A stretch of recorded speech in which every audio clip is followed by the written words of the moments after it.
Should you fuse as players wherever you are in this game in Gnishak, the current fusion? That's a really good question I want to talk about in case you're on the line here. We've received the schedule. You should be formulating how much it's going to cost you as far as your saved up resources or any money you have to spend to get this champion. So let's kind of dive into it to see if we can put those final impressions on you, looking at your account to see if this champion really is worth going for.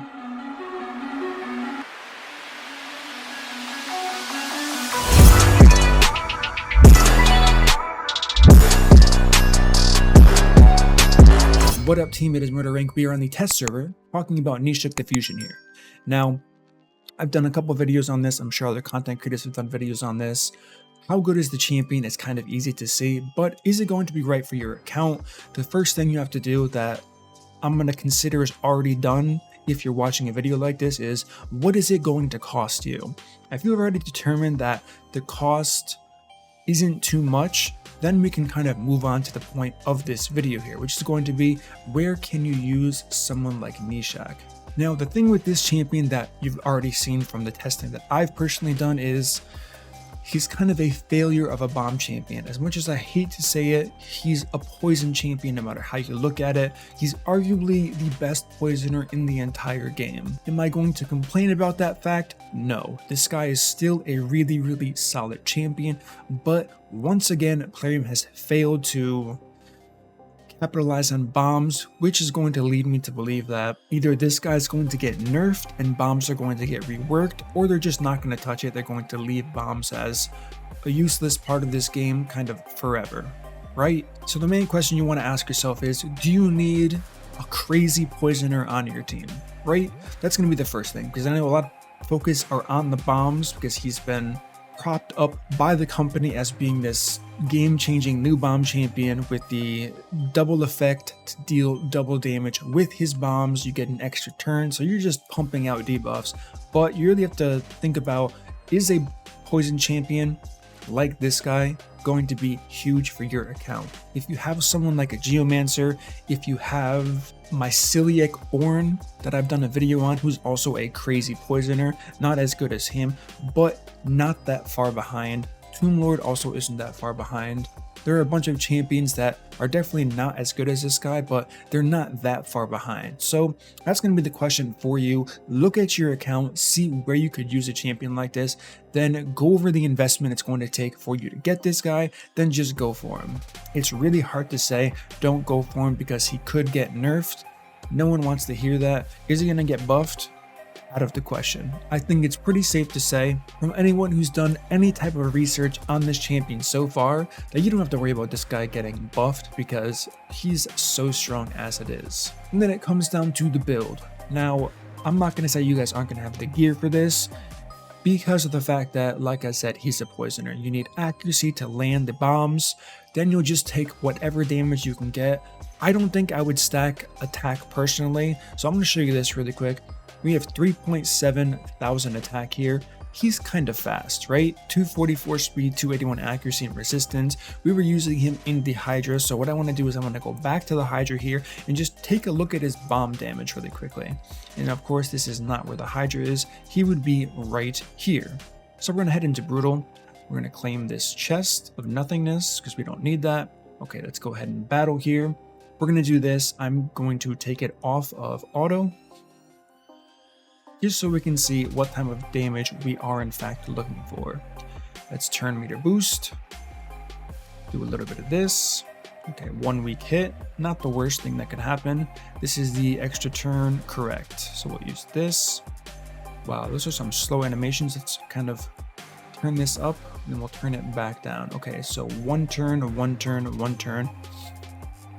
As far as Geomancer goes, we have the Head of Decay, so I don't want to use this just yet. Let's go ahead and pump that A1 here. And let's, okay. Surely they're gonna get a turn soon, and we're gonna see how much bomb damage are going to come from these champions altogether. Okay, so 37,000 bomb damage there, and then everything else got cleansed. So now that we've seen that, I don't really care too much about the remaining abilities here. I want to get to a full turn meter of the Decay Head to see how much bomb damage is going to do against him. Here we got that. Let's look closely. Surely he's gonna get a turn soon. Okay, so like, I believe I saw 15,000, so it's slightly double damage. Now the big thing to consider is, while bombs are kind of doing double damage with this low amount of attack, the scaling isn't that great. What do I mean by that? I mean exactly what I'm talking about. The scaling just isn't that great for the bombs, because you're gonna need, I mean, what did I show one of the other times? I think I had 6,000 or 7,000 attack, which made Gnishak the fusion kind of like he would just fall over if he took any damage, which isn't going to be suitable for any content where he is taking damage. Now if he isn't taking damage, I mean, it's so hard to see those numbers even on 1x speed, but we can get a pretty good idea and just call it bombs are doing twice the amount of damage as poisons. Is that going to be viable for anyone trying to stack attack on this guy? Listen, if your gear is good enough, you should do that. You should definitely pump the attack on the bomb champion fusion, and you're going to get pretty good results. Now on the other end, don't worry about it.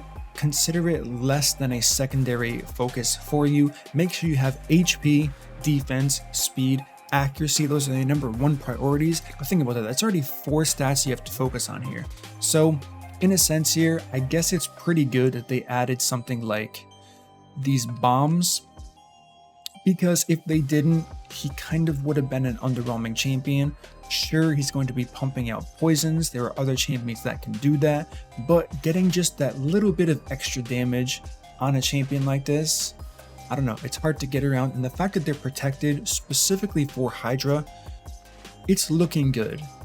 If you're not concerned about any other area of the game, just think about Hydra. This guy is going to pump for sure in the Hydra no matter how you look at it. He's just going to do so much damage here. So that's kind of the main point. If you were on the edge of going after this guy, I would say it's safe to go for him if you're going to at least use him for Hydra, because he is very strong in Hydra. As we found out from the last video, and I guess I can kind of address something that was in the comments before here, he's going to do about equal damage to someone like a Geomancer. My Geomancer was doing less damage because I was not targeting the Head of Wrath. Now in the video, whether I misspoke or was thinking about 50 things at the same time, which I have a terrible habit of doing, which makes me, I don't know, start saying very stupid things or getting things mixed up here. The reason why you want to target the Head of Wrath with someone like a Geomancer, and it's why I called certain heads single target heads. There's really only one of them, it's Head of Decay. I never call them by their real names, I just say single target head or AoE head, the main AoE head being Head of Wrath.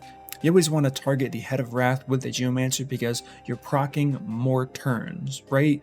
More turns means Geomancer is going to do more damage as opposed to targeting the single target head, which in that case, in that video, was the Head of Decay here. Did it matter if you were targeting any other head besides the Head of Wrath? No, I just only called one of them the single target head.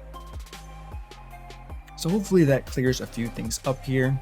There's not going to be an actual difference on something like the Head of Decay and the Head of Suffering. Those two would be the same for Geomancer, but the Head of Wrath, no matter how you look at it, proccing more turns, more AoEs. You want to make sure, which is kind of the unfortunate part, you can't just straight auto teams with Geomancer. You kind of have to be at your computer or your phone, clicking on the heads while on auto, making sure if the Head of Wrath pops up, you're automatically clicking on that if you do have the HP burn up for this champion here. So as we can kind of see here, the Head of Wrath isn't in this cycle, so it's not going to matter here. The only issue that I had in the last video as well was Geomancer was targeting heads like this Head of Decay here that has no health. He was wasting his HP burn, then the head was dying, it was clearing the HP burn, and it was just kind of like a waste overall. So this team isn't working out too well with this rotation here, so I'm just going to end battle. I don't care about wasting the key, and we'll look at his damage here. So Geomancer 2.7, again, if you get over to the Wrath head, he's going to be doing very close damage to Gnishak. The good thing about Gnishak, where you can say maybe he edges over someone like a Geomancer, is you don't have to worry about the AI. Gnishak just pumps damage with bombs and poisons as it is. And the second point being what we were talking about, he does not need the Head of Wrath to be active for Gnishak to be just pumping out all of the damage. So this video is going to pretty much sum up how we're looking at, okay, and I guess he didn't even have all of his gear on, although that wouldn't have made too much of a difference. We still have the accuracy and the speed required to do decent damage with this guy. So just by watching this, hopefully this helped. I mean, if I did a decent job at all, kind of pick if you're going to fuse him, if you aren't going to fuse him. Do you have to make a decision today? No. After watching this, absolutely not. You can slowly start working on the fusion events. It's the holiday season, right? If you have busy IRL plans, I don't think this is a guy that's crazy good enough for you to jeopardize your real life plans over fusing. That's just my personal opinion. If you have the time, you can go for him, sure. But if this is one of those things where you're really busy in real life, I don't think this is somebody to really stress over. If it was like a Rotos, yeah, that's when you're like calling all of your friends saying, who can play on my account? I need you ASAP. I don't care what it's going to cost. Here's 50 bucks into the game, 100 into the game to make sure I get this champion. While Gnishak is good, if you do have other champions that can fill the role of just bursting the debuff bar with poisons, then you're in good shape here for sure. So that's my kind of conclusion on Gnishak. Should you fuse him? Should you not fuse him? With this, hopefully this kind of gave you the additional information you needed as a player looking to see the value of your investment into this fusion and game in general. So that's going to conclude this video. Give me your thoughts in the comment section as far as, are you going to fuse him? Are you going to take a break? I don't really think there's a wrong answer. I'm personally still on the fence about fusing him. I think I might end up skipping this guy just because, to my main point here, I already have tons of champions on my account who offer a massive amount of poisons in any content you can think of. So with that being said, that's going to conclude this video. If you enjoyed this content, smash the like button, subscribe, turn on the notification bell, and I will see you all in my next upload.